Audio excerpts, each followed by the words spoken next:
So when you put all of this together, I think what also becomes clear is we're not talking about one mobile future, we're talking about lots of them. When I talk about low power, you might be thinking low power in that 1 watt, 2 watt solution you'd find in a phone. Well, today, we're not here to talk about watts. We're not even here to talk about milliwatts. We're here to talk about microwatts. We're talking computing solutions so low that in the future we should be able to power them with the heat of our skin, or the ambient light in the room, or like I showed you today, maybe something just a little bit more entertaining. If I had a battery in my little development board here, we'd be transmitting data from that accelerometer through that low power communication solution to the computer here, and on that screen I'd be getting accelerometer data, which would then be sent to this flower, and it would reference that data, and it would look just like my accelerometer board.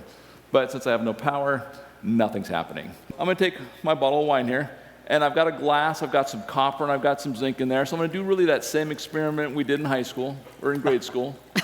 I'm going to fill this up. If you take a look on that empty screen, now that my development board has power, you see accelerometer data being transferred, encapsulated from the processor, sent to the computer, and it's showing up here. Now, if I pick up this development board and I move that around, you will see that orchid starting to reference just like my reference board here.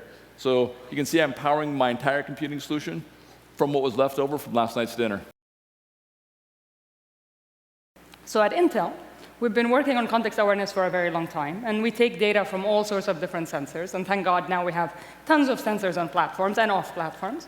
So we get all of that data, acceleration, location, radio, audio, etc., and we make sense out of that data through different types of machine learning algorithms, signal processing, etc. So we start to know things like what you're doing, who you're with, how you're feeling, and so on. So effectively, we have two phones. They know who their owners are, because they can hear us, but they also know they're together because they have models of proximity. Exactly. That's pretty cool.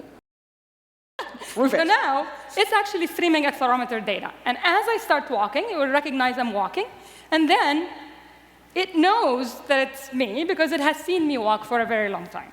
Are you telling me if I run off with your phone, it will not? That's what I would hope. It actually knows me well, All right, but let's see if it does. Should we test this? Please. All right. Oh, God, it knows I'm doing something. Oh, uh-oh. Oh, there we go. That's what we like better. So what do you get when you put together this incredible kind of human piece and this technology piece? Well, one thing you get is the future of mobility. So there are many mobile futures. And what I wanted to show you was just one example of a possible future.